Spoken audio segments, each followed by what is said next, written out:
पीठ श्रीधाम पंढरपूर निवासी भगवान श्री पंढरीनाथाच्या चरणी कोटी कोटी प्रणाम। भगवान श्री पांडुरंग परमात्मा करुणामय श्री रुक्मिणी माता, भगवान श्री कृष्ण परमात्मा तथा कृपामय श्री राधाराणी, संत श्री ज्ञानेश्वर महाराज, संत श्री तुकाराम महाराज आदी करून सर्व संतांना वंदन करून, ग्रामदैवत श्री हनुमानजी महाराज या सर्वांना वंदन करून उपस्थित समस्त प्रभुप्रिय सज्जन आणि माता भगिनी, तुम्हा सर्व श्रोत्यांना अभिवादन करून भगवंताच्या कृपेने आणि संतांच्या आशीर्वादाने भागवताला सुरुवात।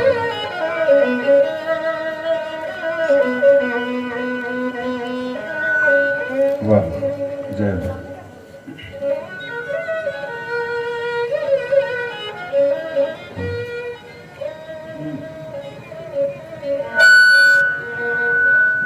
अर्थात आज कथेचा हा तिसरा दिवस आहे। भगवंताची कथा आपण या ठिकाणी पाहतो आहोत। ही कथा जी आपण या मंडपात बसून ऐकतो आहोत ती इतक्या सहजासहजी नाही मिळत। महाराज असं म्हणतायत, माझे कथेची अति आवडी, सादरे ऐकता पाप कोडी, सादरे ऐकता पाप कोडी, जाळून राखून देव। महाराज असं म्हणतायत, ज्यांना माझ्या कथेबद्दल प्रेम आहे वा जी आदरपूर्वक माझी कथा ऐकतायत, कशी ऐकतायत? कथा ऐकण्यामध्ये फरक आहे। श्रद्धापूर्वक आदरपूर्वक जी कथा ऐकल्या जाते, काय होते परिणाम? जाळोनी राखंडी उरविना। जेवढी पातकं आपल्याकडनं घडली, कसं आहे, आपण आहोत संसारिक लोक, आपण तुम्ही म्हणा की मी म्हणा, आपण प्रापंचिक लोक आहोत। आपल्या संसारिक लोकांकडनं रोज 5 प्रकारचे पाप घडतात, कळत न कळत रोज 5 प्रकारचे। सहज आहे आणि साहजिकही आहे। आणि म्हणून हे जे कळत, आता कळतो आपण ते वेगळे, पण न कळत सुद्धा रोज प्रापंचिक माणसाकडनं 5 प्रकारचे पाप घडतात। जीव जंतूंची हिंसा होते, चूल असेल किंवा गॅस असेल, त्या निमित्तानं त्यांची हिंसा रोज आपल्याकडनं घडते। अशा अनेक गोष्टी आहेत, ह्या रोज घडतात। मग हे जी प्रापंचिक जीवनातली पापं आहेत, जी कळत न कळत आपल्याकडनं रोज घडतात, त्याच्यातून जर आपल्याला निवृत्त व्हायचं असेल, बाहेर पडायचं असेल, तर महाराज म्हणतात आपण भगवंताची कथा ऐकली पाहिजे। माझी कथा का माझे नाव, एक तर आपण देवाची कथा तरी ऐकली पाहिजे, एक तर देवाचं नाव तरी घेतलं पाहिजे। सकळ पातका करी भस्म, तर संपूर्ण पातकांना भस्म करणारी भगवंताची कथा आहे। तसं पाहिलं तर या कथेचा आणि आपला तसा काही संबंध येत नाही, आहे की नाही? बघा, तुम्हाला तुमच्या मुलाचं ऍडमिशन करायचं आहे शाळेमध्ये, मग त्याला तिथले जे प्रिन्सिपल असतील, प्राध्यापक असतील, प्राचार्य असतील, जे कोणी असतील, तर काय म्हणतात? एखाद्या प्रिन्सिपलनं कधी विचारलं का तुम्हाला ऍडमिशन करताना की का तुम्ही देवाचं नाव घेऊन घेत असता की नाही, ते भागवत कथा ऐकत असता की नाही? आणि तुम्ही जर म्हटलं नाही, आपला भागवताचा ना आपला काही संबंध नाही, जा मग परत तुम्हाला ऍडमिशन मिळणार, असं घडतं। म्हणजे शाळेत ऍडमिशन करताना देवाचा आणि आपला संबंध नाही। पेट्रोल पंपावर तुम्ही गेले पेट्रोल भरण्याकरता, तर कधी पेट्रोल पंपावाला विचारते का तुम्हाला की का तुम्ही देवाचं नाव घेऊन घेत असता की नाही? आणि तुम्ही जर म्हटलं नाही आपण देवाचं नाव काही घेत नाही, जा तुम्हाला पेट्रोल मिळणार नाही, असं घडतं? नाही घडत। म्हणजे तिथेही देवाचा आणि परमार्थाचा आणि आपला संबंध येत नाही। त्यानंतर तुम्ही बैठकला बसलेले आहेत फायनलच्या, लग्न करायचं आहे तुमचं, मग तिथं तरी कोणीतरी एखादा पाहुणा असा विचारते का की का तुम्ही आता लग्न होणार आहे तुमचं, पाहुणे होणार आहेत तुम्ही आमचे, पण तुम्ही काही देवाचं नाव घेत असता की नाही? आणि त्यानं जर म्हटलं की नाही देवाचा आणि आपला काही संबंध नाही, तर जा आपली फायनल होती, तसं घडते का? तुम्ही शेतकरी असाल, कृषी सेवा केंद्रावर गेलात, फवाऱ्याचं औषध पाहिजे तुम्हाला, पण तो दुकानदार विचारते का की बा फवाऱ्याचं औषध मिळेल तुम्हाला, पण तुम्ही देवाचं नाव घेत असता का? आणि तुम्ही जर म्हटलं नाही देवाचा आपला काही संबंध नाही, तर जा परत तुम्हाला काही फवाऱ्याचं औषध मिळणार, असं घडते कधी? म्हणजे सकाळी उठल्यापासून रात्री झोपेपर्यंत आपल्या प्रापंचिक जीवनामध्ये देवाचा आणि आपला संबंध येतो कुठं? आणि दूरदूरपर्यंत जर देवाचा, भागवताचा, अध्यात्माचा संबंध आपल्या जीवनात येतच नसेल तर कशासाठी आयोजन करायचं? मग का करायची भागवत कथा? कारण काय त्याचं? कशासाठी करायचं? संबंध जर येत नसेल आपल्या प्रापंचिक जीवनात त्याचा, तर मग ती आपण का आयोजित करावीत? बघा, 80 वर्षाचा म्हातारा होता. 80 वर्षाचा डॉक्टरकडे गेला. डॉक्टरांनी सांगितलं ब्लॉकेज खूप झाले तुमच्या शरीरात, तुम्हाला आता ऑपरेशन करावं लागतं, बायपास सर्जरी करावी लागते, त्याच्याशिवाय पर्याय नाही. त्या 80 वर्षाच्या म्हाताऱ्याने सांगितलं करा डॉक्टर. त्याने लगेच टेस्ट ज्या करायच्या होत्या ऑपरेशन पूर्वीच्या त्या सगळ्या केल्या. योग्य तब्येत वाटली ऑपरेशनसाठी, ऑपरेशन केलं. 3 तास ऑपरेशन केलं. 3 तास त्याचं हृदय सांभाळलं आणि ऑपरेशन ब्लॉकेज सगळे व्यवस्थित करून टाकले. ऑपरेशन झाल्यानंतर 8 दिवस ऍडमिट ठेवलं. 8 दिवसानंतर ज्यावेळेला सुट्टी दिली त्यावेळेला डॉक्टरने बिल काढलं दवाखान्याचं 10 लाख रुपये. किती बिल काढलं? 10 लाख. आणि ते म्हाताऱ्याच्या हातात दिलं. ते म्हाताऱ्यानं बिल पाहिलं आणि जसं बिल पाहिलं तसं म्हातारा रडायला लागला.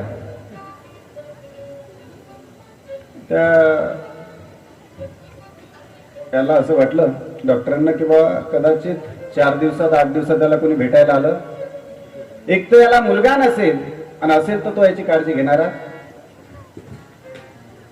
डॉक्टरांना जराशी क्यू आली. डॉक्टरांनी सांगितलं काम करा, माझी फी कमी करून टाकतो 1 लाख, तुम्ही 9 लाखच द्या, पण रडू नका. ते म्हातारं पुन्हा रडायला लागलं. म्हटलं आता काय झालं? 1 लाख कमी केली मी माझ्यातर्फे, 9 लाखच तुम्हाला द्यायचे आहेत. तरी ज्यावेळेला ते म्हातारा रडत होतं त्यावेळेला डॉक्टरने सांगितलं एक काम करा, तुम्हाला पंतप्रधानांच्या आयुष्यमान भारत योजनेत बसवतो. फुकटात ऑपरेशन, 10 लाखापैकी 10 रुपये देऊ नका, तसेच जा घरी. ते म्हातारा पुन्हा रडायला लागलं. आता काय समस्या आहे? अहो तुम्हाला 10 लाखापैकी 10 रुपये सुद्धा नाही द्यायचे, तसेच जा परत घरी. तरी ते म्हातारा रडत होतं. शेवटी नाईलाज झाला. त्याने डॉक्टरने विचारलं, म्हटलं आजोबा तुम्ही रडताय का? कळालं का? म्हाताऱ्याने सांगितलं म्हणे डॉक्टर आज माझं वय 80 वर्षाचं आहे आणि आज 80 वर्षाच्या नंतर मला देवाचा आठवण झाला. डॉक्टरांनी विचारलं 80 वर्षात तुम्हाला कधी देव आठवला नाही? म्हणे कधीच नाही. मग 80 वर्षात जर तुम्हाला देव आठवला नसेल तर आज तरी का आठवलात? का देवाचा आठवण झाला? त्या म्हाताऱ्याने दिलेलं उत्तर खूप महत्वाचं आहे. म्हातारा सांगतो डॉक्टर तुम्ही जे 10 लाखाचं बिल काढलं म्हणे मी त्याच्यासाठी नाही रडून राहिलो.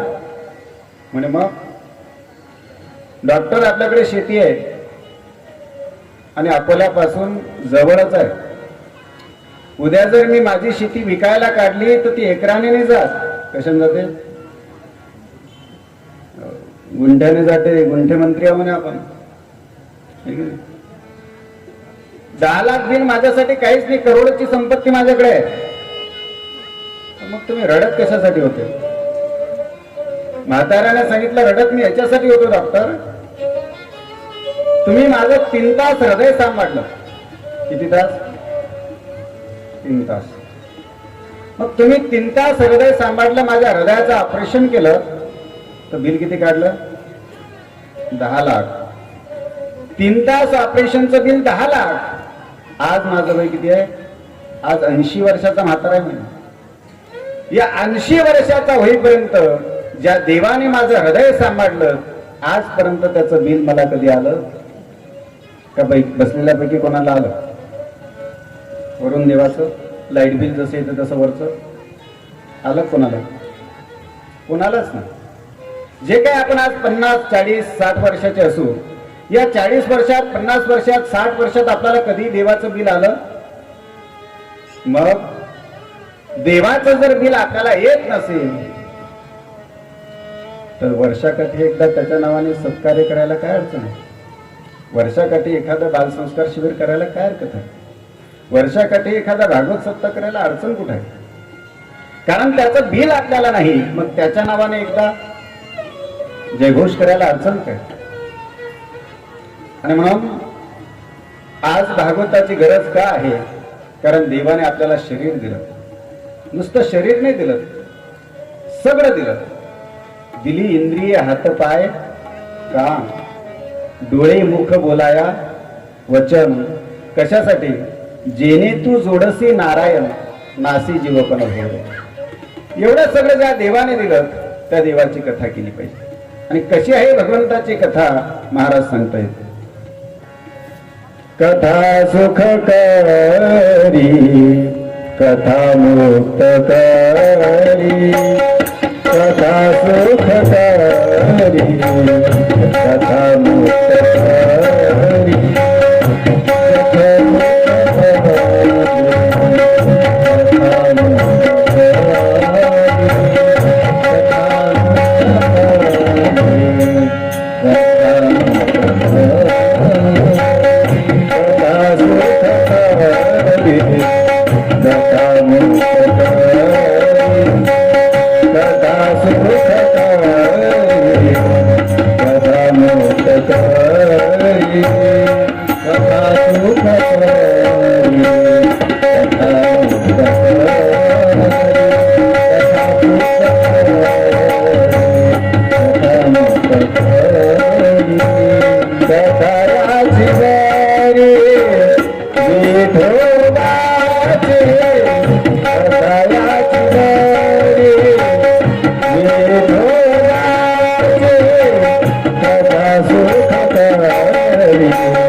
भगवंताची कथा आहे.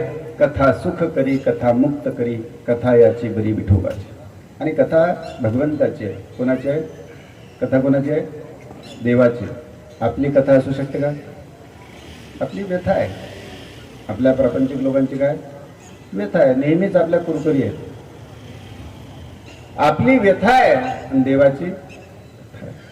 पण आपली व्यथा सुद्धा एक दिवस कथा व्हावी असं वाटत असेल तर भगवंताची कथा ऐकली पाहिजे. भगवंताशी जोडल्या गेलं पाहिजे. आपण ज्या दिवशी आपण भगवंताशी जोडल्या जाऊ त्या दिवशी आपली सुद्धा व्यथा राहणार नाही, तर आपली काय होईल? कथा होईल. कथा होईल. आज जगद्गुरु तुकोबारायांचं घर, त्याला घर कोणी म्हणत नाही, काय म्हणतात? मंदिर म्हणतात.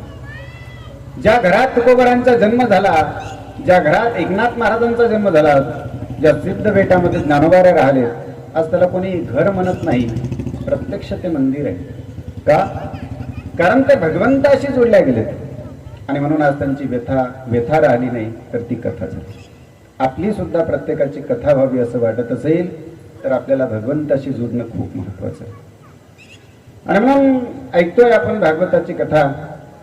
ज्यावेळेला काल आपण प्रसंग पाहिलात, भक्ती, ज्ञान आणि वैराग्य हे जागृत झालेत, तरुण झालेत आणि कथेमध्ये आलेत.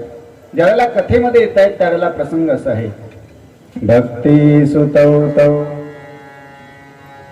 तरुणौ गृहीत्वा प्रेमैक रूपा सहसा विरासी. श्रीकृष्ण गोविंद हरे मुरारी नाथेति नामा मुहुर्वदन्. भक्ति सुतौ तौ तरुणौ गृहीत्वा प्रेमैकरूपा सहसा विरासी. श्रीकृष्ण गोविंद हरे मुरारी नाथेति नामानि मुहुर्वदन्. भक्ती, ज्ञान आणि वैराग्याला घेऊन त्या कथेमध्ये येते. आणि कथेमध्ये आल्यानंतर विचारते, महाराज अहम को तिष्ठामी.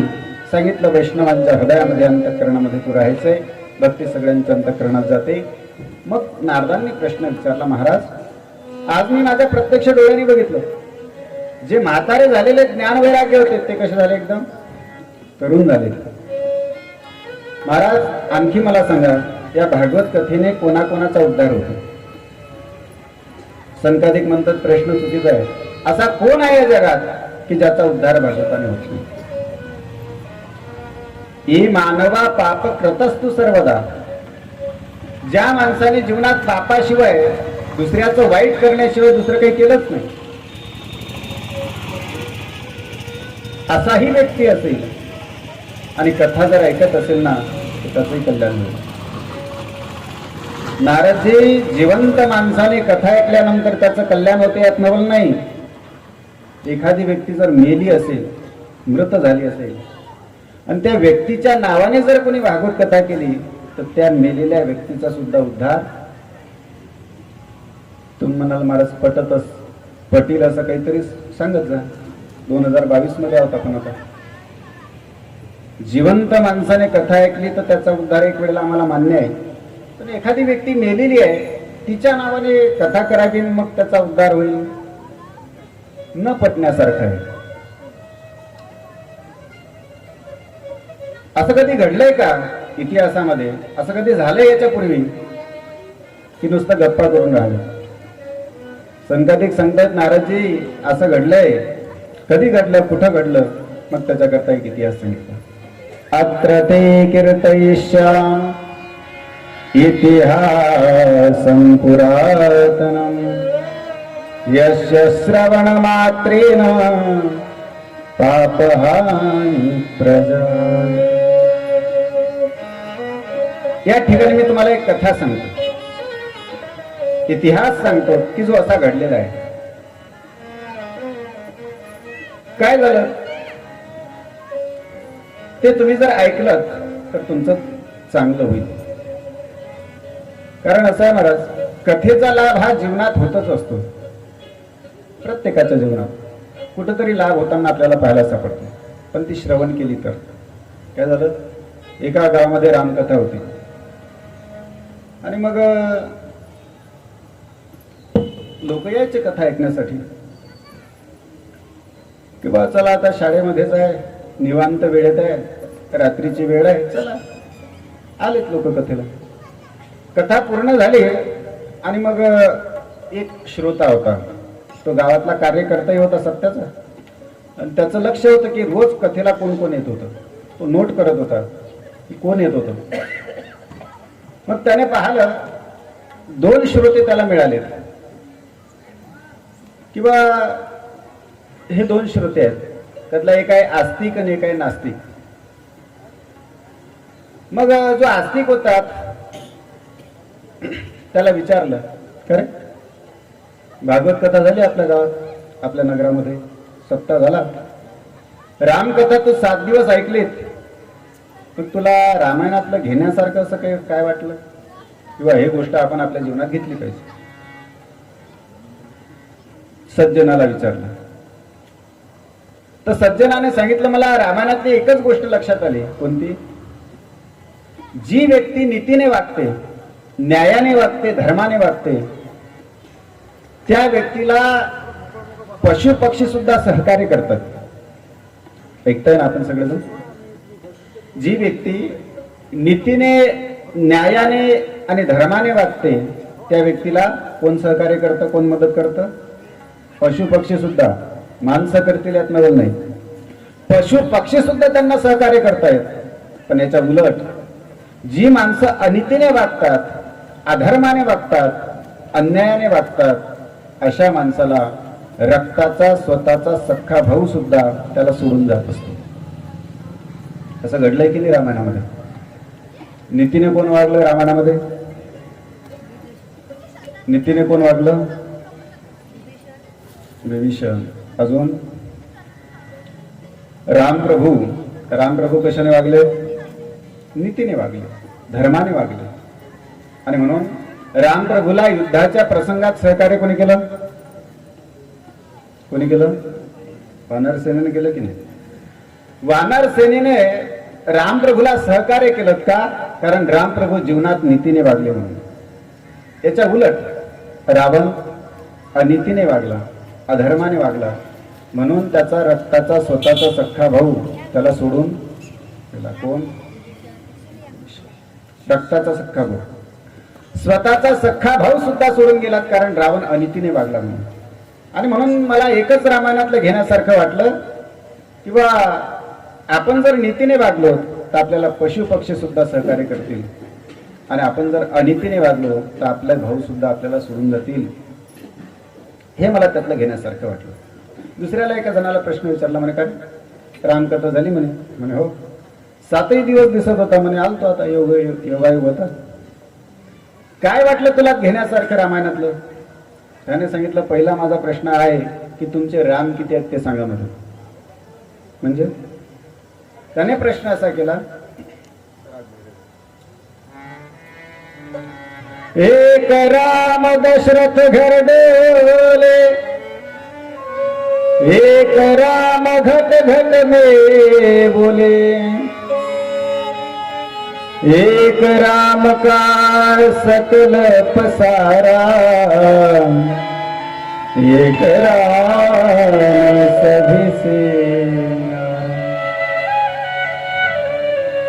एक राम का सकल पसारा, एक राम सभी सेना.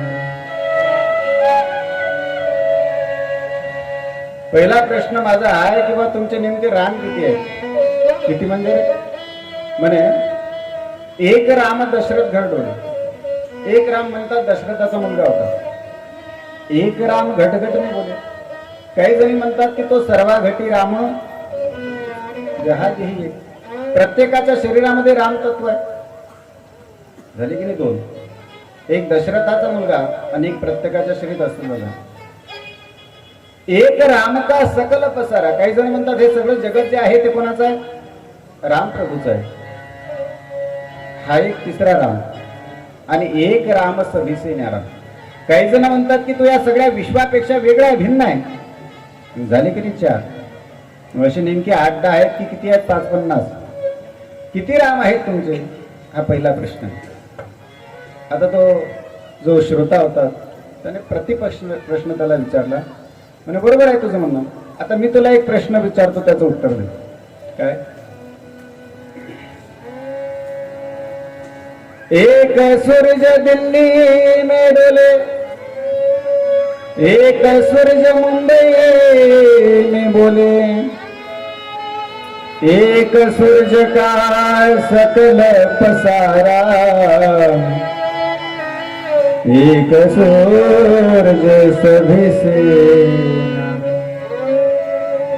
एक सूर्य का सकल पसारा, एक सूरज सभी सेना. मला सांग, एक सूर्य दिल्लीला उगवतो, एक सूर्य मुंबईलाही पाहायला मिळतो, एक आपल्या अकोल्यामध्ये सुद्धा पाहायला मिळतो. किती झाले? मग सूर्य किती आहेत? खेड्यापाड्यात गेलो तर तिथेही पाहायलाच मिळतो. मग असे नेमके सूर्य आहेत किती? काय सांगेल तो? त्याने सांगितलं, अरे जो दिल्लीला आहे तोच मुंबईला आहे, जो मुंबईला आहे तोच अकोल्यात आहे, आणि जो अकोल्यात आहे तोच खेड्यापाड्याने आहे. सूर्य किती आहे? तो प्रत्यक्षात दिल्लीला जरी उगवताना दिसत असला, आपण जिथं असू तिथं आपल्याला उगवताना दिसतो. याचा अर्थ तितके सूर्य आहेत असं नाही. सूर्य किती आहेत? Only one. एकच सूर्य आहे. आता प्रत्येकाला उगवताना त्या त्या ठिकाणी दिसतो, याचा अर्थ ते वेगवेगळे आहेत असं नाही. तसं राम प्रभूच आहे. वही राम दशरथ घरडोले, वही राम घट घट में बोले, उसी राम का सकल पसारा, वही राम सभी सेना, उसी राम का सकल पसारा, वही राम सभी से। त्याचप्रमाणे जसं सूर्य एकच आहे तसं तोच दशरथाचा मुलगा आहे, तोच प्रत्येकाच्या घटाघटामध्ये व्याप्त आहे, त्याचाच हे सगळं पसार आहे आणि तोच या सगळ्या विश्वाच्या पलीकडचा आहे, एकच आहे. त्याचा अर्थ राम आहे, वेगवेगळे आहे तसं नाही, एकच. तसं महाराज म्हणतायत या ठिकाणी मी जे तुम्हाला सांगणार आहे जो इतिहास आहे, यशा श्रवण मात्रेन पापहानी प्रजायते, तुमच्या जीवनातल्या पापाचा नाश या निमित्तानं होईल आणि म्हणून ती तुम्ही ऐका. सांगा महाराज. सनकादिक नारदजींना सांगायला सुरुवात करतायत. एक तुंगभद्रा नदी होती जी आज कर्नाटक प्रदेशामध्ये वाहते. कर्नाटकामध्ये तुंगभद्रा नावाची नदी आहे आणि त्या नदीच्या काठावर एक आत्मदेव नावाचा ब्राह्मण राहत होता. त्याला एक पत्नी होती गुणमती. आता दोघंही पती पत्नी, पण दोघांचे एकदम स्वभाव भिन्न, एकदम अपोजिट. आत्मदेव जितके चांगले होते, जेवढे सज्जन होते, तितकीच त्यांची पत्नी त्यांच्या विरुद्ध. एकदम छत्तीचा जागा. प्रपंचामध्ये असो वा परमार्थामध्ये असो आकडा कसा असला पाहिजे? 63चा असला पाहिजे, 36चा नाही. आणि जिथं 36चा होतो तिथं गडबडी होतात. यांचं मात्र तसंच होतं. आत्मदेव एकदम सज्जन, भोले भाले, पंडित, ज्ञानी, द्वितीय इव भास्कर, जणू काही दुसरे सूर्य इतकं ज्ञान त्यांच्याकडे. पण त्यांची पत्नी मात्र हार. काय महाराज, पत्नी चांगले मिळण्याकरता सुद्धा भाग्य लागतं. पत्नी बायको चांगली मिळण्यासाठी काय लागतं बघा.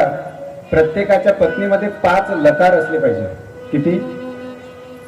5. घरी झाल्यानंतर चिंतन करत त्याचं. प्रत्येकाच्या पत्नीमध्ये 5 लकार असले पाहिजे. कोणते? अनुकूलाम, विमलांगी, कुलजाम, कुशलाम, सुशील संपन्ना. हे 5 लकार प्रत्येकाच्या पत्नीमध्ये असले पाहिजे.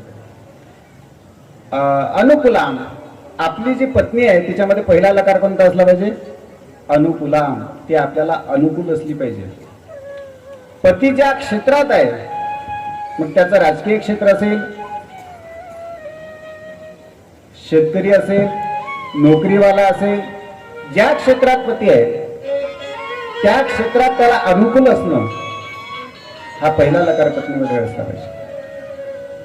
विमलांगीन, विमलांगी नाम शुद्धता, ती शुद्ध असावी. अनुकूलाम, विमलांगीन, कुलजाम, ती चांगल्या कुळात जन्माला आलेली असावी. तिचं कुळ चांगलं असलं पाहिजे. कुलजाम, कुशलाम, घराची सगळी कामं करण्यामध्ये ती कशी असली पाहिजे? कुशल असली पाहिजे. आणि सुशील संपन्ना, तिचा स्वभाव कसा असला पाहिजे? सुशील. सांगू महाराज, कसं बोलणं असावं माणसाचं प्रपंचामध्ये? ज्ञानोबा सांगताय. साच आणि मवाळ, मितले आणि रसाळ, शब्द जैसे कल्लोळ अमृता. प्रपंचामध्ये बोलणं कसं असलं पाहिजे? साच आणि मवाळ. खरंही असलं पाहिजे, मवाळ असलं पाहिजे, आहे की नाही? बोलणं कसं असावं प्रपंचातलं? खरंही असलं पाहिजे, मवाळही असलं पाहिजे. मुलाला जर आवाज द्यायचा असेल तर कसा दिला पाहिजे? हरिओम, हे हरिओम, बाळा हरिओम, असं दिला पाहिजे, आहे की नाही? हरिया, कुठे मेलदार आहे तो? असा जर त्याला आवाज दिला तो म्हणेन बाबा लग्न होईपर्यंत म्हणा, हऱ्या म्हणा की काही म्हणा, एकदा माझं लग्न झालं की नाही मग तुम्हाला सप्ते फिरायलाच पाठवतो, घरी एंट्रीच नाही. मग अर्थात बोलणं कसं असावं सांगू तुम्हाला. माणसाच्या बोलण्यामध्ये त्याचं अर्ध सौंदर्य प्रगट होते. ऐकताय ना आपण सगळेजण. माणसाच्या बोलण्यामध्ये त्याचं अर्ध सौंदर्य प्रगट होते. दुसरी अशी विशेषता आहे आपल्या वाणीची. जगातली एकमेव वस्तू अशी आहे वाणी आपली की जिच्यामध्ये एकाच वेळेला विष आणि अमृत दोघंही सोबत राहतात. जगातली एकमेव वस्तू की जिच्यात विषही राहतं आणि अमृतही. नाहीतर या दोन्ही गोष्टी एका ठिकाणी एकत्रित राहत पण वाणीमध्ये मात्र राहतात. म्हणून आपल्याला ठरवायचं आहे आपल्या वाणीतून विष निघालं पाहिजे का आपल्या वाणीतून काय निघालं पाहिजे. आहे की नाही. कसं बोलणं असावं, व्यवस्थित असावं परिवारामध्ये. आहे की नाही. प्रपंचाचा आनंद मिळत असतो. पत्नी अनुकूल निर्णयाकरता भाग्य लागतात. काय झालं. राम प्रभूचे वडील महाराज दशरथ आणि महाराज दशरथांचे वडील महाराज अज या आज राजांची पत्नी आपल्या विदर्भातली होती. श्रीधाम कौंडण्यपूर. महाराज हे अमरावती जिल्ह्यातलं शेवटचं टोक आहे, शेवटचं गाव आहे. तिथून वर्धा जिल्हा लागतो. आपल्या विदर्भाची विशेषता अशी आहे, एकच गाव आपल्या विदर्भातलं असं आहे की एका गावामध्ये जवळजवळ 5 सती जन्माला आल्या. एकच गावात. कोण कोण. भगवान श्रीकृष्णांची पत्नी आईसाहेब रुक्मिणी माता. कोणतं माहेर आहे. कौंडण्यपूर. आपल्या विदर्भातलं आहे. त्यानंतर ज्यांनी एकाच घोटात अख्खा समुद्र प्राशन केला असे अगस्त्य ऋषी, त्यांची पत्नी माता लोकमुद्रा. त्या लोकमुद्रा मातेचं माहेर सुद्धा कोणतं. कौंडण्यपूर. ज्या राजाने भगीरथ प्रयत्न करून भागीरथीला भूतलावरती आणलं असा भगीरथ राजा, त्याची पत्नी म्हणजे त्याची आई माता केशनी, हिचं सुद्धा माहेर कोणतं आहे. कौंडण्यपूर आहे. म्हणजे आपल्या विदर्भाचा सूर्यवंशाशीही संबंध आहे आणि चंद्रवंशाशीही संबंध आहे. आपल्या विदर्भाचा रामप्रभूशीही संबंध आहे आणि आपल्या विदर्भाचा भगवान श्रीकृष्णाशीही संबंध आहे. ती माता इंदुमती आपल्या विदर्भातली आणि लग्न झालं अयोध्येला रामप्रभूच्या आजोबांबरोबर, महाराज अज बरोबर. मग लग्न झाल्यानंतर एक दिवस ते सहज बागेमध्ये बगीच्यामध्ये फिरत होते. काहीतरी चर्चा करत असतील. त्यांच्या गप्पा गोष्टी चालू होत्या. आकाशातून नारद महर्षी चालले होते. नेमकेच इंद्राकडून आले होते. इंद्राने त्यांचं स्वागत केलं हार टाकून. आणि नारदांकडे काय असते. विना असते की मृदंग असते का तबला असते. विना असते. मग त्या विण्याला सुद्धा हार टाकला. नारदजी चालले देवाचं भजन करत करत. नारायण नारायण नारायण श्रीमन्नारायण नारायण नारायण श्रीमन्नारायण नारायण नारायण. सर्वांनी टाळी वाजवून नारायण नारायण नारायण श्रीमन्नारायण नारायण नारायण श्रीमन्नारायण नारायण नारायण श्रीमन्नारायण नारायण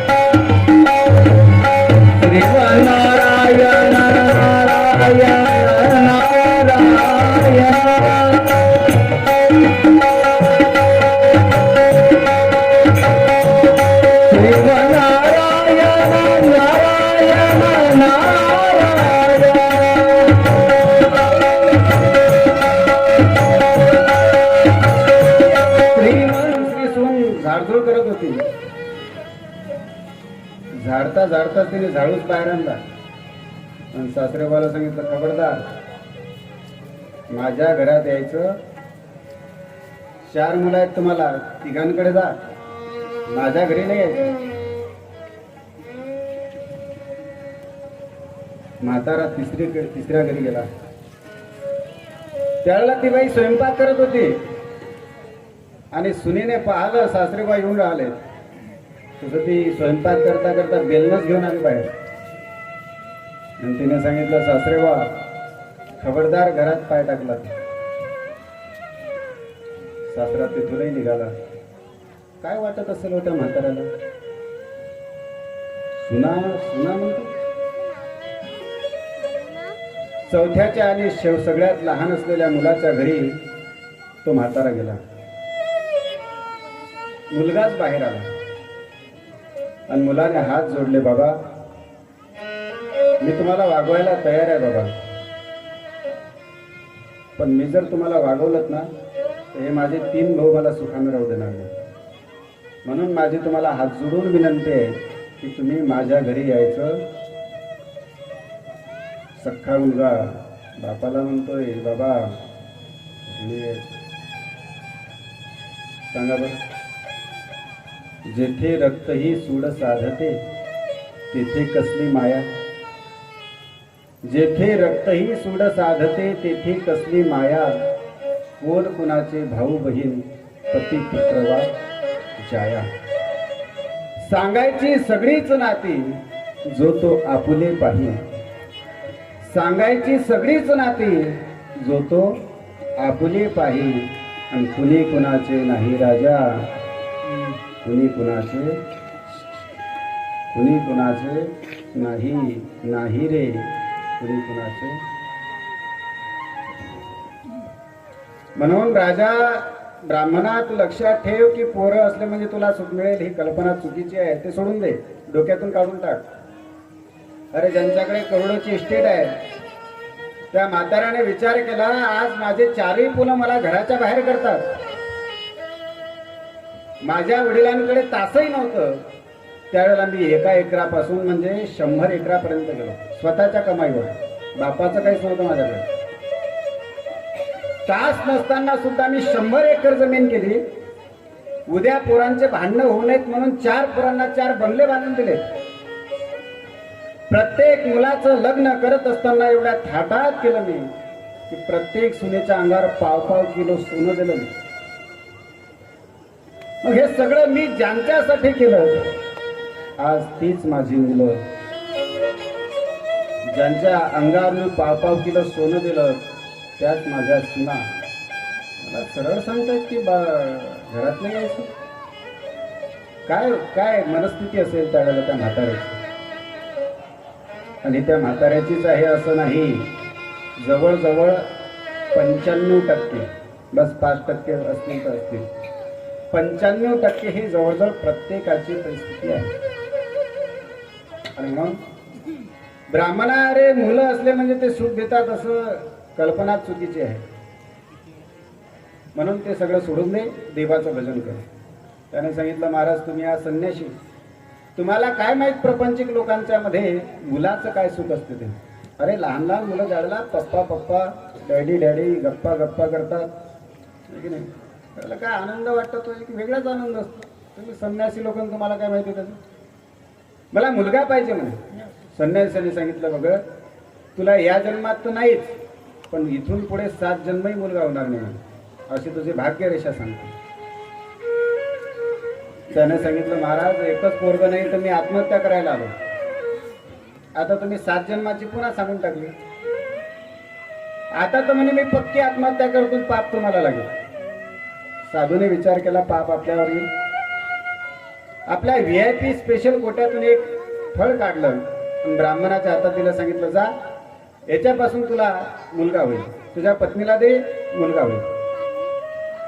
आनंद झाला ब्राह्मणाला. घरी आला, पत्नीला जोर जोराने आवाज द्यायला लागला. पत्नी धावत आली, बाबा इतक्या जोराने आवाज देऊन राहिले, काहीतरी आणलं असेल. म्हणून पत्नी आली आणि विचारते, काय आहे. त्यावेळेला त्याने सांगितलं, म्हणे हे सफरचंद आहे. तिने सांगितलं, आवाज तर असा करून राहिले, कल्ला तर असा करून राहिले, जसं काही एखादा दागिनाच आणला का. कारण बायांना सोनं हे अजिबात अजिबात नाही आवडत बायांना सोनं, आहे की नाही. बाई जर साधारण बिमार असेल तर बाईला दवाखान्यात घेऊन नका जाऊ.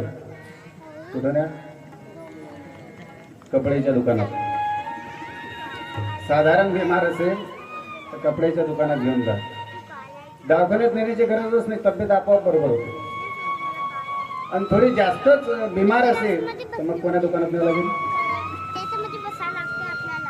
जास्त बिमार असेल तर सोन्याच्या दुकानात घेऊन जा.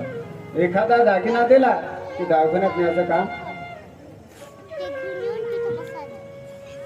अर्थात तिने सांगितलं महाराज इतक्या जोराने कल्ला कुरायचं जसं काही एखादा दागिना आणला माझ्यासाठी. आणि काय आणलं म्हणे? हे सफरचंद. त्याने सांगितलं हे सफरचंद साधारण नाही, एका संतांनी दिलेलं आहे. काय होईल? आणि आपल्याला मुलगा होईल त्याच्यापासून. त्याने सांगितलं ठीक आहे महाराज. आता पहाटेचे 9 वाजलेत. पहाटेचे किती? कारण आपली आजची पहाट किती वाजता होते? 8च्या पुढेच. तिने सांगितलं आता पहाटेचे कुठं 9 वाजले, अजून माझं स्नान सगळंच बाकी आहे.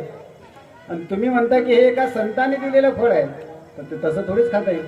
स्नान करते, देवाच्या समोर फळ ठेवते, देवपूजा करते, मग फळ खाऊ. त्याने सांगितलं हा म्हणे तसंच कर. गावामध्ये निघून गेला. आणि हे बाई बसली ते फळ घेऊन दारामध्ये बसली. तशी आली शेजारी. शेजारी गप्पा सुरू झाल्या. म्हणजे का ग हे सफरचंद हातात ठेवलं नसे, तुला चिंता काय, कशाचं टेन्शन आहे? तिने सांगितलं म्हणे आमचे पतिराज यांना संतांचं वेड लागलं म्हणे. कोणीही साधूच्या नांदी लागतात. आणि त्यांनी सांगितलं तसंच करत राहतात. तू सांग म्हणे आमचे पतिराज म्हणतात की हे फळ एका साधूने दिलं आणि ते खाल्लं की फळ होईल, म्हणजे मुलगा होईल. आता खरंच सांग म्हणे फळ खाल्ल्याने कुठं मुलं होतात का? कोणीही साधूच्या नांदी लागतात. आता शेजारीने सांगितलं बघ तुला काय खायचं सांगितलं? सफरचंद. फळ खायचं सांगितलं. मुलगा झाला तर आनंद आहे, आणि नाही झाला तर फळ खाणं काही अपायकारक, शरीराला नुकसान होईल का त्यानं? डॉक्टर लोकही सांगतात की फळ खात जा जास्त. मग तब्येतीसाठी आरोग्यासाठी चांगलंच आहे, खाऊन घे. पोरगं झालं तर आनंद आहे, नाही झालं तर राहिलं. तिने सांगितलं म्हणे पण मी असं ऐकलेलं आहे म्हणे की जी जर समजा खरंच फळ खाल्लं आणि जर खरंच मी गर्भवती राहिली तर मला पुढे समस्या येईल. काय म्हणे? शास्त्र असं सांगते की ज्यावेळेला गर्भ वाढत जातो तसं स्त्री ही कमजोर होत जाते. मग आता घरातली जी सगळी कामे एकटी करते हे कामं कोण करीन म्हणे? तिने सांगितलं हा प्रसंग प्रत्येक स्त्रीच्या जीवनात येत असतो, त्याच्यामुळे त्याच्याबद्दल चिंता करायचं काम नाही. त्यावेळेला ननदला बोलून घ्यायचो म्हणे काम करायला. नाही म्हणे ननदला नाही बोलवलं म्हणे, ते तर खूप चोट्टी आहे. बाकी दुसऱ्या म्हणे मग बहिणीला बोलायचं. हा बहिणीला बोलायचं. तिनं चोरलंच चालते, बहिणीनं काही चोरून नेलं चालते, पण ननदनं नाही. ठीक आहे म्हणे बहिणीला बोलून घ्यायचो, ते काम करायचो. पण म्हणे एक सांग अजून, मी असं ऐकलंय की म्हणे बा गर्भवती बाई जोऱ्याने पडू शकत नाही. मग शेजारीने सांगितलं तिला कोणत्या रेसमध्ये भाग घ्यायचा आहे, तुला घरीच थांबायचं आहे गर्भ वाढल्यानंतर. तिने सांगितलं नाही म्हणे तसं नाही. समजा एखाद्या वेळेला सगळेजण घरात आहेत आणि अचानक भूकंपाचा झटका आला तर बाकीचे तर सगळे पडून जातील, आणि मला गर्भवती असल्यामुळे पडता येणार, मग माझं कसं होईल? सगळं घर तर माझ्या अंगावरच पडून जाईल. तदामे मरणम भवेत, मला तसंच मरावं लागेल. तिने सांगितलं तर्क करू नको, फळ खाऊन घे. म्हणजे एक शेवटची गोष्ट सांग. मी असं ऐकलं की बा शुकदेव महाराज आपल्या आईच्या गर्भात 12 वर्ष होते. खरी गोष्ट आहे काय? भागवतात तर मी असंच ऐकलं म्हणे बा 12 वर्ष होते. खरं खोटं मला काही माहित, पण ऐकलेलं आहे. म्हणे शुकाचार्य जर आईच्या गर्भात 12 वर्ष असतील, माझं मुलगा जर 2 वर्षे राहिलं तर मला तसंच मरावं लागेल. म्हणे इतके तर्क वितर्क केले, शेवटी फळ खाल्लं. दुसऱ्या दिवशी बहीण आली. बहिणीने सांगितलं काय झालं? काही नाही म्हणे आमच्या ह्यांनी एक फळ आणलं म्हणे, आणि ते खाल्लं की म्हणे ते पोरगं होतं. काय म्हणे आता सांगावं यांना, ऐकत नाही. काय करायचं? तिने सांगितलं एक काम कर, यावेळेला मी गर्भवती आहे, माझा झालेला मुलगा मी तुला आणून दे, तू तुझ्या पतीला दाखवून द्यायचं की हेच मला मुलगा झाला. कारण आमच्याकडे 7-8 मुलं आहेत. किती आहेत? 7-8. खाणारे पुष्कळ आहेत, पण खाण्याकरता 2 प्रकारचे लोक पाहायला सापडतात समाजामध्ये. एकाला चिंता आहे की भूक लागली तर काय खायचं. एकाला कशाची चिंता आहे? भूक लागली तर काय खायचं. आणि दुसरा वर्ग असा आहे, काय केलं म्हणजे आपल्याला भूक लागेल. काय केलं म्हणजे आपल्याला. एकाला चिंता आहे काय खावं, आणि दुसऱ्याला चिंता आहे काय काय खावं. एकाला काय चिंता आहे काय खावं भूक लागल्यानंतर, आणि दुसऱ्याला चिंता आहे काय काय खावं. एक 10 किलोमीटर पायी चालतो कशासाठी. एक वेळचं जेवण मिळावं यासाठी. एक जण 10 किलोमीटर पायी चालतो कशासाठी. एक वेळचं जेवण मिळण्यासाठी. आणि दुसराही 10 किलोमीटर पायी चालतो कशासाठी. शहरातले सकाळी पहा तुम्ही, पहाटे रात्री 9च्या नंतर पहा, सगळे रस्त्यानेच दिसतात. कशासाठी चालतात शहरातले लोक. जेवण मिळावं यासाठी, खाल्लेलं पचावं यासाठी. तर अशी 2 प्रकारची माणसं पाहायला सापडतात. आमच्याकडे खाण्याकरता पुष्कळ आहे, पण खाणार कोणी 2च जण आहे, तुम्ही विठ्ठल रुक्मिणी. माझा मुलगा मी तुला देऊन टाकेल. तिने सांगितलं काय हरकत नाही, दे म्हणे. तिला गुपचूप मुलगा झाला, तिने गुपचूप पद्धतीने आणून दिला. आणि त्या बाईने आपल्या पतिराजांना विश्वास दिला की हाच आपला. आता पती साधे घोडे, त्यांनी सांगितलं ठीक आहे हाच आपला मुलगा. सगळीकडे आनंद. आणि त्याच्या 3 महिन्यानंतर जे फळ दिलं होतं साधूने, ते तिने एका गाईला टाकून दिलं होतं, कारण त्या गाईला सुद्धा बछडं होत नव्हतं. मग त्या गाईने ते फळ खाल्ल्यानंतर त्या गाईला सुद्धा एक सुंदर दिव्य असा मुलगा जन्माला. सर्वांग सुंदरम दिव्यम निर्मलम कनकप्रभा. अतिशय सुंदर, अतिशय देखणा, कनक कांती, सोन्यासारखी त्याची कांती, सुंदर असा मुलगा जन्माला आला. फक्त त्याचे कान गायीसारखे होते, बाकी सगळं शरीर माणसासारखे. आता त्यांची नावं ठेवायची आहे की नाही. नामकरण संस्कार कितव्या दिवशी केला जातो. 12व्या दिवशी.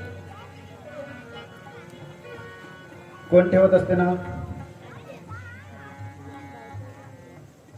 बाया ठेवतात आहे ना. पण शास्त्र असं सांगतंय, 12 अहनी पती नाम कुर्यात इति ईश्वरेच्छा. शास्त्रीय मान्यता अशी आहे की 12वीच्या दिवशी नाव ठेवलं पाहिजे, पण कोण. पती नाम कुर्यात. पतीने नाव ठेवलं पाहिजे, पत्नीने नाही, बायांनी नाही, माणसाने नाव ठेवलं पाहिजे. आणि इति ईश्वरेच्छा, अशी कोणाची इच्छा आहे. ईश्वराची. पण आता काळ बदलला, आता ईश्वराची इच्छा चालत.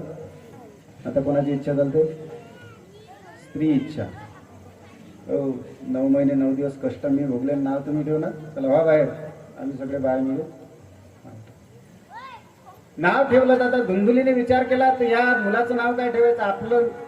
आपल्यासारखंच त्याचं नाव असलं पाहिजे, म्हणून त्याचं नाव ठेवलं धुंदुकारी. आणि तो जो दुसरा होता म्हणजे त्याचं नाव तुम्हीच ठेवा, त्याचं काही मला घेणं नाही, जो गायीपासून आला होता. मग आत्मदेवाने त्याचं नाव ठेवलं गोकर्ण. गो सदृश्य कर्ण असल्यामुळे त्याचं नाव गोकर्ण. आता दोघंही भाऊ मोठे झाले, पण एक विख्यात झाला आणि एक कुख्यात झाला. ऐकताय ना आपण सगळेजण. एक विख्यात झाला आणि दुसरा. बड़ा आदमी बनना अच्छी बात है, बड़ा आदमी बनना अच्छी बात है ना, परंतु अच्छा आदमी बनना हे बहुत बड़ी बात है. मोठं बनणं हे खूप चांगली गोष्ट आहे. मोठं बनणं ही खूप चांगली गोष्ट आहे, पण चांगलं बनणं ही खूप मोठी गोष्ट आहे. एक चांगला बनलात आणि एक अत्यंत दुर्जन, व्यसनाधीन, वाईट मार्गाने वागणार. काय झालं. राजा गेला बाजारात, तिथं 2 पोपट होते. आणि जसा राजा समोर गेला तसा तो पोपट बोलायला लागला. स्वागतम सुस्वागतम, या राजेसाहेब, बसा राजेसाहेब, राम राम. असं कोण म्हणायला लागला? पोपट. पोपट काय म्हणतो? राम राम. कोण म्हणते? पोपट म्हणते. कोण म्हणते? पोपट. आपण माणसं म्हणत, आपण माणसं असून एकमेकाला राम राम नाही करत. तो पोपट राम राम करत होता राजाला. राजाला इतका आनंद वाटला की आजच्या काळात माणसं माणसाला राम राम करायला तयार नाही. इथं हा पोपट जर राम राम म्हणत असेल, स्वागतम सुस्वागतम करत असेल, तर हा पोपट आपण आपल्या राज्यात दरबारात घेतला पाहिजे. त्याला विचारलं म्हणे करायची किंमत, म्हणे 2000 दे म्हणे. सेवकाला सांगितलं याला पैसे दे आणि चाल घेऊन पोपट. पण त्या दुकानदाराने सांगितलं याचा दुसरा सख्खा भाऊ आहे अजून, आणि मी ठरवलेलं आहे की दोन्ही भावांना एकाच वेळेला विकायचं. म्हणजे त्याची किंमत त्याची 2000, याला 4000 दे म्हणे दोन्ही भाऊ घेऊ. कारण हा जर इतका चांगला बोलत असेल तर दुसरा त्याचा सख्खा भाऊच आहे, तोही चांगलाच. दोन्ही पोपट घेतले आणि घरी आला राजा. दरबारात पोपट ठेवले, सकाळी स्नान वगैरे केलं आणि राजा त्या पोपटाच्या भेटी करता निघाला. राजाला येताना जसं पोपटाने पाहिलं तसं त्याने स्वागत केलं. या राजेसाहेब, बसा राजेसाहेब, राम राम, स्वागतम सुस्वागतम. राजाला आनंद वाटला, वा सुंदर बोलतो हा पोपट. मग राजाला असं वाटलं आता याच्या भावाची भेट घ्यावी. मग भावाची भेट घेण्याकरता जसा राजा गेला आणि त्याला राजाला येताना त्याच्या दुसऱ्या सख्ख्या भावाने ज्यावेळेला दुसऱ्या पोपटाने पाहिलं, त्यावेळेला राजाला येताना पाहून त्याने राजाचं स्वागत कशाने केलं? एकदम शिव्या केल्या. आणि अशा घाण शिव्या कधी कधी असं लक्षात येते, पायी जात असताना लहान लहान मुलं असतात, आपल्या शिबिरातले नाही बरं, आपल्या शिबिरातले खूप संस्कारी मुलं आहेत. बाहेरचे मुलं मी बऱ्याच वेळेला पाहतो एकदम लहान, म्हणजे 8 आणि 10 वर्षाची मुलं, पण त्यांच्या शिव्या इतक्या खराब असतात, इतक्या खराब, ज्या कधी आयुष्यात ऐकल्या सुद्धा नाही. अशा शिव्या देतात लहान मुलं. आणि म्हणून कशाची गरज आहे? म्हणून संस्काराची गरज आहे, शिबिराची गरज आहे. इथे ते संस्कार दिले जातात आणि त्याच्यामुळे मुलं घडतात. नाहीतर एवढाले मुलं इतक्या खराब शिव्या देतात की ते ऐकाव्या सुद्धा नाहीत वाटत. त्या पोपटाने राजाला येताना पाहून घाण शिव्या द्यायला सुरुवात केली. राजाला इतका राग आला, तलवारच काढली राजाने. पोपट मी विकत आणला आणि माझ्या दरबारात मला शिव्या. तलवार काढली मारण्याकरता. तर पहिला जो पोपट होता त्याने सांगितलं, थांबा राजेसाहेब, मारू नका त्याला, माझा सख्खा भाऊ आहे. अरे जरी तुझा सख्खा भाऊ असेल, मला शिव्या देऊन राहिला ना, म्हणे तरी मारू नका म्हणे. म्हणे का? म्हणे त्याचं कारण तुम्हाला सांगतो. राजाने ते कारण सांगितलं. राजा असं म्हणतो, राग पिलू न्यायो हि दंड कृत किल विशेषमिं स्तवावतार हरैर्य गवाशनाना सशृणोति वाक्यम् अहं हि राजन् वचनं न चास्य दोषो न च मज्जुनो वा संसर्गजा दोष. पोपटाने सांगितलं राजा त्याला मारायचं नाही. अरे का नाही मारायचं? शिव्या देतोय ना तो. म्हणे तरी नका मारू. का? राजाने सांगितलं, आज मी जो चांगला बोलतो हा माझा गुण नाही, आणि माझा भाऊ जो आज वाईट बोलतो, घाण शिव्या देतो, हा त्याचा दोष. कसं काय? अरे तू चांगला बोलतो म्हणजे तुझा गुणच आहे तो, आणि तुझा भाऊ वाईट बोलतो म्हणजे त्याचा तो दोष आहे. पण पोपट म्हणतो, नाही राजे, आज मी जे गोड बोलतो, चांगलं बोलतो, तो माझा गुण नाही, आणि माझा भाऊ जो खराब शिव्या देतो तो त्याचा दोष नाही. म्हणे मग दोष कोणाचा आहे, गुण कोणाचा आहे? म्हणे असं झालं, ज्यावेळेला माझा जन्म झाला त्यावेळेला मला एका साधूच्या आश्रमात ठेवण्यात आलं, आणि त्या आश्रमातच मी लहानाचा मोठा झालो. आश्रमात साधूच्या काय असतं? सकाळी काकडा, हरिपाठ, दिवसभर भजन, पूजन, कीर्तन, कथा, प्रवचन, अशा सगळ्या धार्मिक गोष्टी असतात. मग दिवसभर त्यांची भागवत कथा, रामकथा, कीर्तन, प्रवचन याचे संस्कार माझ्यावर पडले, आणि म्हणून आज मी चांगला बोलतो. राहिला प्रश्न माझ्या भावाचा. माझ्या भावाचा ज्यावेळेला जन्म झाला त्यावेळेला त्याला एका कसायाच्या घरी दिले. आता कसायाच्या घरी सकाळी उठल्यापासून रात्री झोपेपर्यंत काय असतं? खाना, मारा, काटा, कापा आणि घाण शिव्या. याच्या पलीकडे काय असतं? आणि ते लहानपणापासून त्याच्यावर संस्कार पडले त्याच्यामुळे माझा भाऊ आज संसर्गजा दोष गुणा भवंती, हा संगतीचा परिणाम आहे. मी चांगल्यांच्या संगतीत राहिलो म्हणून आज चांगला बोलतो, आणि माझा भाऊ वाईटाच्या संगतीत गेला म्हणून बाल संस्कार शिबिर चांगल्यांच्या संगतीत होतो. आणि जर संस्कारात आपण घडलो तर आपलं जीवन पुढे यशस्वी झाल्याशिवाय राहत नाही. एक चांगला झाला, एक वाईट झाला. आता काय करायचं? तो पोरगा आला बापाकडे, म्हणे बाबा सांगा कुठे लपून ठेवलेलं आहे. बँकेत आहेत की घरात कुठे ठेवलं? त्याने सांगितलं, मूर्खा, लगा जेवढी 8-10 एकर कमावली होती ते सगळीच्या सगळी 7-12 कोरा करून टाकला. तो सगळी शेती विकली आहे व्यसनाच्या पायी. आता काय राहिलं आपल्याकडे शिल्लक? बँकेतही नाही तर घरात नाही, सगळं गेलं म्हणे. तू व्यसनात सगळं गमावून बसला, आता माझ्याकडे काही शिल्लक? पोराने सांगितलं, बाबा सांगा बरं खरं, कुठं असतील ठेवले तर सांगा. त्याने सांगितलं काहीच नाही. पोरगं निघून गेलं. बापाला इतका पश्चाताप झाला की ज्या पोऱ्यासाठी आपण एवढी इस्टेट कमावली, ते पोट्टा आज मला हात माझ्या समोर करून विचारते की बाबा इस्टेट म्हणजे संपत्ती पैसा कुठे ठेवलाय सांगा. पश्चाताप झाला. बघा, पश्चाताप झाल्याच्या नंतर त्याने सांगितलं की आता आपण आत्महत्या करू. निघाला आत्महत्या करण्यासाठी. कथा आपण पहिल्यापासून व्यवस्थित ऐकत आहो ना? ऐकताय ना सगळेजण पहिल्यापासून? हाच आत्मदेव पहिल्यांदा कुठं चालला होता? हाच आत्मदेव मुलगा होण्याच्या आधी कुठं चालला होता? आत्महत्या करून. वा, बरोबर आहे. कुठे चालला होता? आत्महत्या करायला. आता त्याला किती मुलं आहेत? 2 आहेत. आता कुठे चालला तरी? हीच संसाराची विडंबना आहे. हेच संसाराचं सगळ्यात मोठं दुःख आहे. ज्यावेळेला त्याला मुलबाळ नव्हते त्याही वेळेला तो आत्महत्या करण्यासाठीच चालला होता, आणि आज त्याला 2-2 लेकरं आहेत तरी कुठे चालला? ही संसाराची विडंबना आहे. ज्यावेळेला आत्महत्या करायला चालला त्यावेळेला दुसऱ्या भावाने हात पकडला. बाबा कुठं निघाला? म्हणजे आत्महत्या करायला. पोट्ट असं वाईट निघालं. काय करतो म्हणे? जगू आत्महत्याच करतो म्हणे. आता बसा म्हणे. बाबा तुम्ही सांगा, या प्रपंचामध्ये तुम्हाला आनंदी, सुखी, समाधानी असं कोण दिसते? न चेंद्रस्य सुखम किंचित चारुकेशी, न सुखम चक्रवर्तिनः,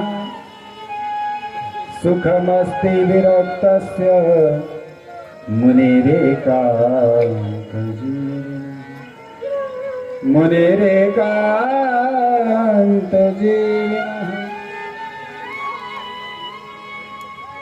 बाबा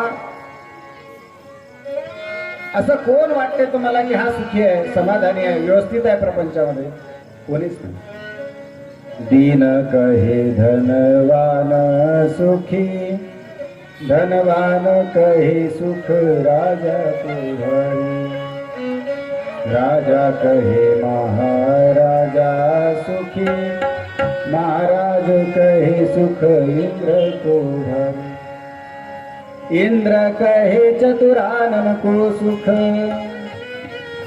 इंद्र कहे चतुरानन को सुख, ब्रह्मा कहे सुख विष्णु को भारी, पर तुलसीदास विचार करे, हरि भजन बिना सब जीव दुखारी.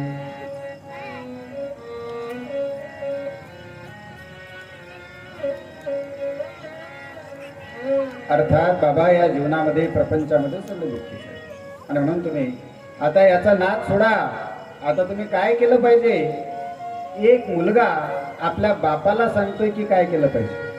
ऐका बाबा. देहे मांस रुधिरे भीमत्यं त्यजत्वं, जाया सुतादिषु सदा ममता निर्मुच. बाबा देहाबद्दलची जी अहंता आहे ती सोडून द्या, कारण हा देह कशाचा आहे? 5 तत्वाचा आहे. क्षिती जल पावक गगन समीरा, अति अधम शरीरा,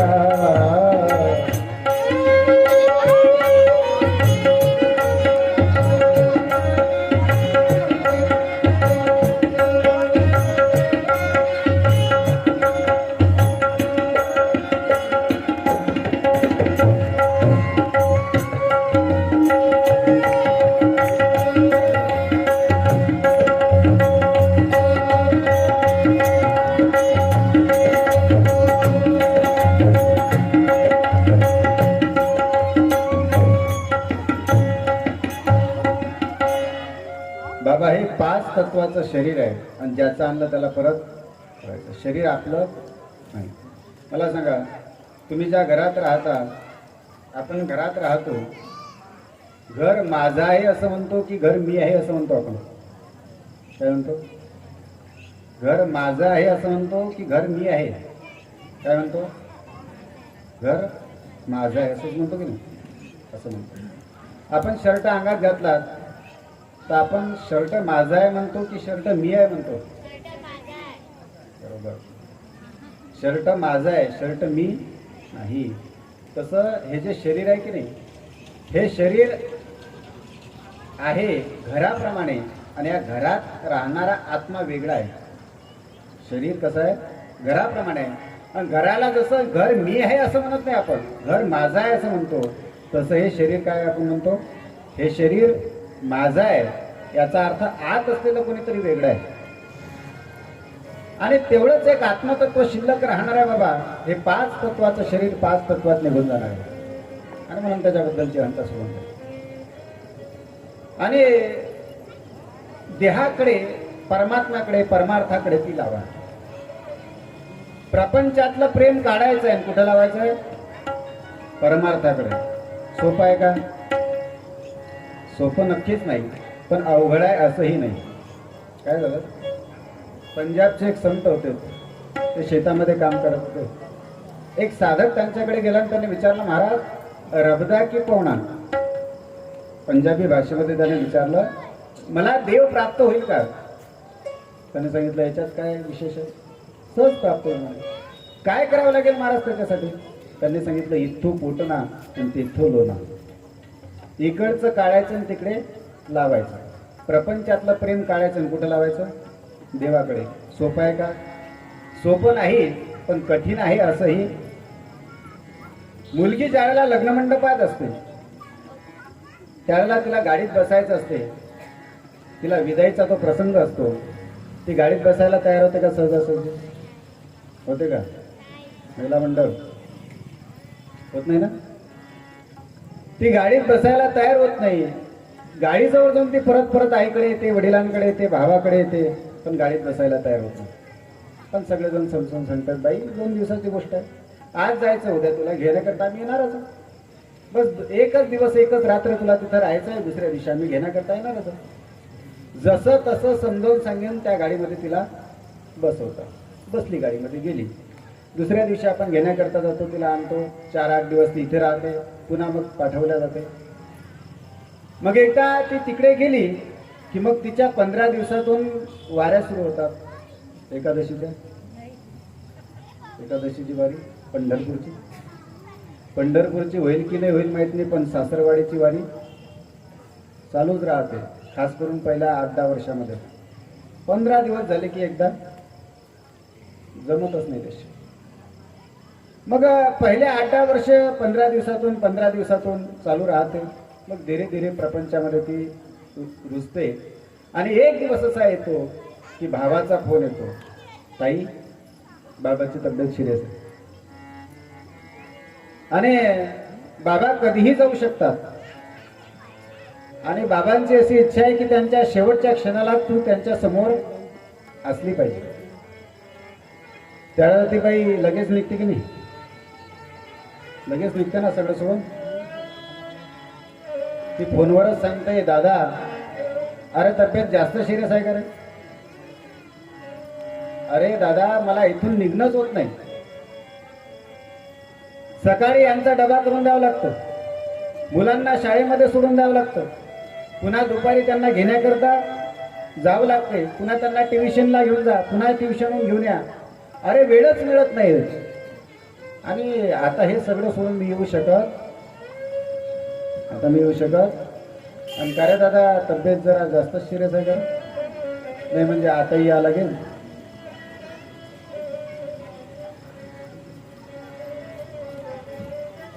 अर्थात आतापर्यंत जी गाडीत बसायला तयार नव्हती, आता ती इकडून तिकडे जायला. काय झाला असा बदल हा झाला. आजपर्यंत जे प्रेम त्या बाईने माहेरावर केलं होतं, आता ते कुकू लागलं, सासरकडे लागलं.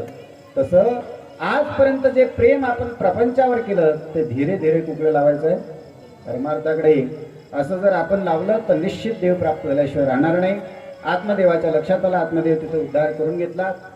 गोकर्ण आहे याने विचार केला आता आपला नंबर आहे. कारण असं झालं, आत्मदेव गेले निघून.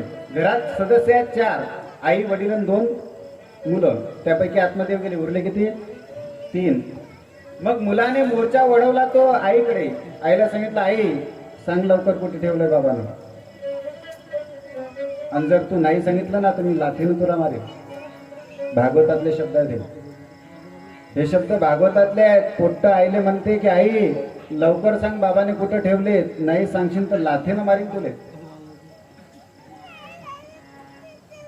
आईने विचार केला, ज्या पोऱ्यासाठी मी माझ्या पतीशी खोटं बोलली, आपला नसताना आपला म्हणून दाखवला, आज तो पोऱ्या माझ्यावरच उठला. रात्रभर झोप लागली नाही. रात्री 12 वाजता गेली जंगलामध्ये, तिथंच तिचा मृत्यू झाला. आता किती उरले सदस्य घरात? 2. गोकर्णाने विचार केला आता मोर्चा आपल्याकडेच येणार. मग आपल्याकडे येण्यापेक्षा आपण आधीच. गोकर्ण निघून गेले. आता हा एकटाच राहिला, आणि एकटा जीव सदा शिव असं म्हणतात. पण जो खाली दिमागवाला असतो की नाही, ज्याला काहीच काम नसतं, तो काही काम करू शकतो. म्हणून माणसाने नेहमी व्यस्त असलं पाहिजे. त्या माणसाने केलंच काय, एकटाच घरात होता राहण्यासाठी म्हणून 5 बाया आणल्या, त्यांचं पालन पोषण करायला लागलं. एक दिवस खूप मोठी चोरी केली, पकडल्या जाणार ही भीती होती. म्हणून या 5 बायांनी विचार केला, हा रोजच चोऱ्या करतो, पकडला गेला तर आपल्याला जेलमध्ये जावं लागेल. आला, रात्रीचं जेवण केलं, झोपला. जशी त्याला झोप लागली तशी या बाईने ज्या क्वाटवर तो झोपला त्या क्वाटलाच बांधलं, फक्त दोरीने. आणि ज्यावेळेला त्याच्या लक्षात आलं की ह्या बाया आपल्याला बांधतायत आणि आवाज करणार, तेवढ्यात चुलीतला खोखो आहार घेतला आणि त्याच्या तोंडात, तिथंच तोही मेला. मग गावातले काही यात्रेकरू तीर्थयात्रा करण्यासाठी गेले होते, आणि त्यावेळेला गोकर्ण महाराज नेमके गयेला होते. मग त्यांनी विचारलं, माझा भाऊ व्यवस्थित आहे की नाही? त्यांनी सांगितलं, तो अधोगती मेला. मग गोकर्ण महाराजांनी श्राद्ध केलं त्याचं गयेमध्ये. आणि संपूर्ण तीर्थयात्रा करून ज्यावेळेला परत आले त्यावेळेला मात्र तो प्रेत रूपामध्ये होता. वेगवेगळ्या रूपाने तो आवाज देत होता. लक्षात आलं की आपल्या भावाला प्रेत योनीमध्ये जावं लागलं. त्याच्यासाठी त्यांनी मग त्या ठिकाणी श्रीमद भागवत कथा केली. 7 दिवसाची जशी भागवत कथा झाली तशी त्याचा उद्धार झाला, आणि तो कुठं निघून गेला? वैकुंठाला. गोपाल कृष्ण भगवान. गोकर्ण गेला, त्याचा भाऊ गेला वैकुंठाला निघून. वैकुंठाला गेला, सदेह गेला, म्हणजे गेला. तुकाराम महाराज सुद्धा वैकुंठाला गेले की नाही? कसे गेले? सदेह गेले, मेल्यानंतर नाही. कसे गेले? सदेह. त्या तुकोबारांचं थोडक्यात चरित्र पाहून त्यांचा वैकुंठ गमनाचा सोहळा अवघ्या 2 मिनिटात या ठिकाणी आपण पाहणार आहोत. एकदा सगळ्यांनी भजन करायचं आहे.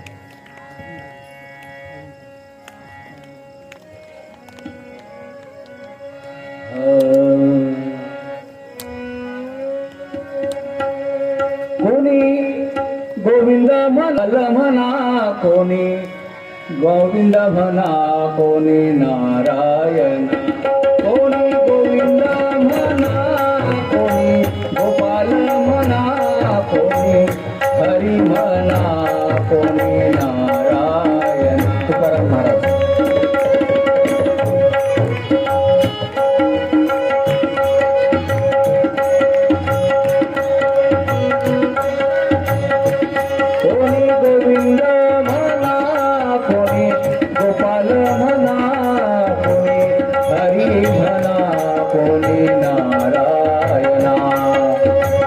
राम म्हणा, श्रीराम म्हणा,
कुठे गेला?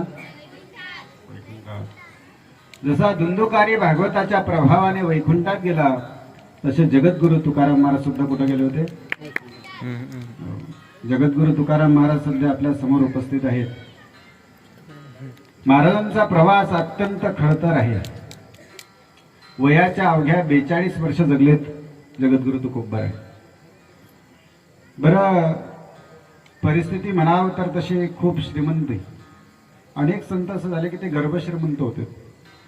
त्यातले एक तुकोबाराय आहेत, अत्यंत श्रीमंती. एकनाथ महाराजांकडे सुद्धा गर्भश्रीमंती होती. लोकांनी रोज कथेमध्ये यावं त्याच्यासाठी किलो किलो साखर वाटून द्यायची रोज. आणि रोज पुरणपोळीचा नैवेद्य एकनाथ महाराजच्या घरचा देवाला असायचा. श्रीमंती होती खूप. तशी तुकोबारायांकडे सुद्धा होती. परंतु काळ बदलला आणि तसा तो प्रत्येकाचाच बदलत असतो म्हणा. आणि दुसरं असं आहे, देव भक्ता लागी करुणेदी संसार. देवाचं असं आहे, देव भक्ताला संसार करूच देत नाही. कारण भक्ताने जर संसार केला तर मग परमार्थ कोण करेल? देवाकडे कोण जाईल? आणि म्हणून एकदम बदल झाला तुकोबारायांच्या जीवनात. असलेली सगळी संपत्ती, इतका वाईट प्रसंग आला की कोपला पाटील गावीचे हे लोक, आता मज भीक कोण घाली. जे लोकांना दान देत होते, एक दिवस असा आला तुकोबारायांच्या जीवनात की त्यांना कोणी विचारत नव्हतं. गावचा पाटील कोपलात, गावचे लोक कोणी बोलत नव्हते आणि कोण अन्नदान सुद्धा त्यांना करत नव्हतं. अशी परिस्थिती. अशाच परिस्थितीत पहिल्या पत्नीचं मरण सुद्धा तुकोबारायांच्या झालं. भाऊ विदेही झाला, तोही निघून गेला. असे एका पाठीमागे अनेक संकट तुकोबारायांच्या जीवनात आले. आणि असा परिणाम झाला महाराजांच्या जीवनावर की महाराजांनी मग हातामध्ये विना घेतला, चिपड्या घेतल्या. गाव देहू गाव सोडलं तुकोबारायांनी आणि कुठे गेले? डोंगरावर. आता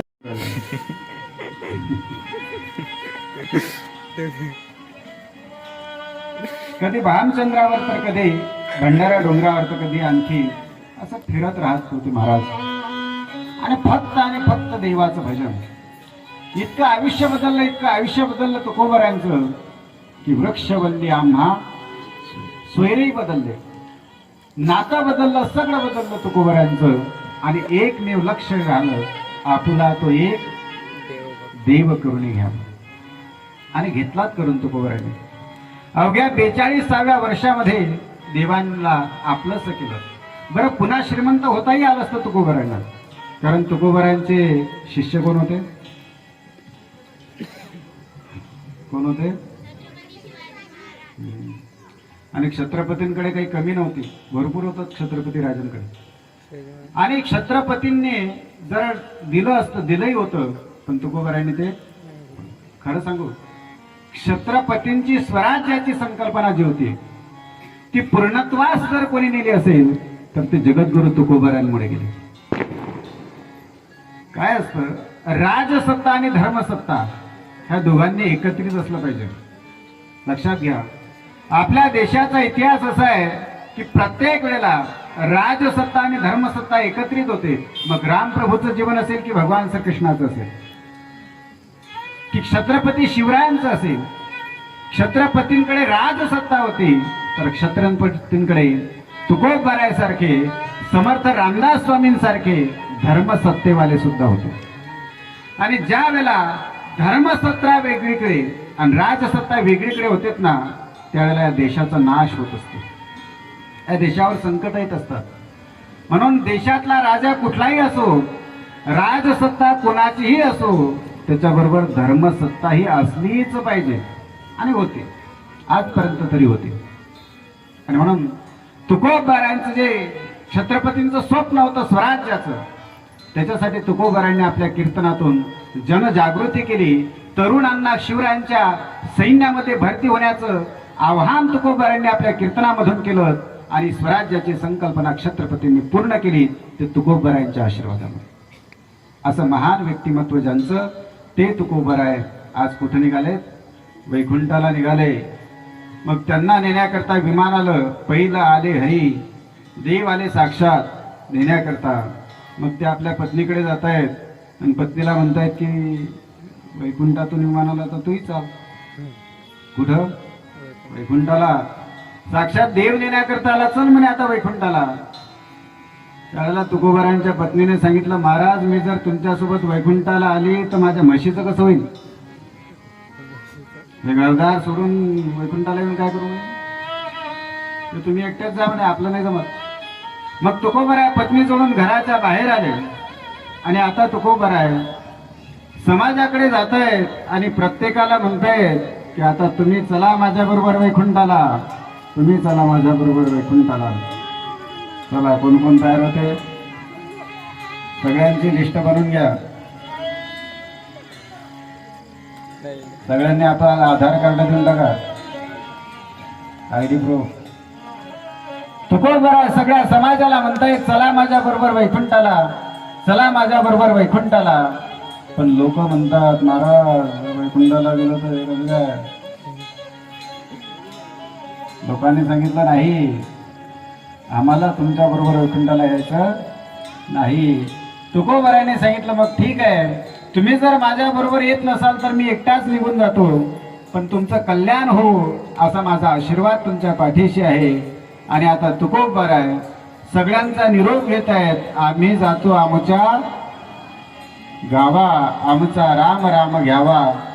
आम्ही जातो आमच्या गावा, आम्ही जातो आमच्या गावा, आमचा राम राम घ्यावा, आमचा राम राम घ्यावा, आमचा राम राम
बाबा रे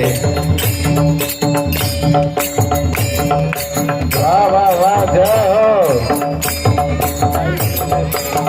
टाळी वाजून सगळ्यांनी सहभागी व्हायचं आहे याच्यामध्ये कारण वा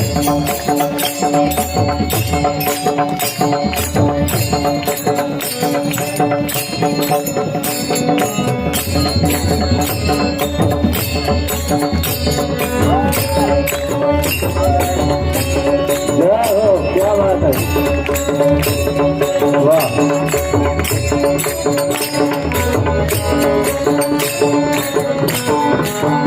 बोल रहा हूँ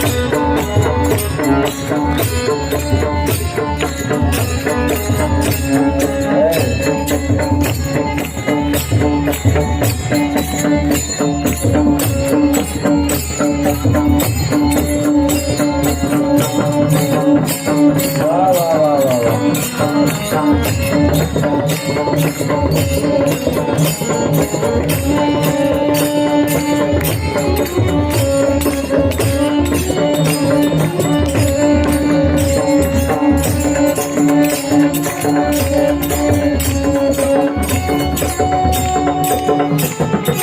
शाबाश जय हो क्या बात है वाह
राम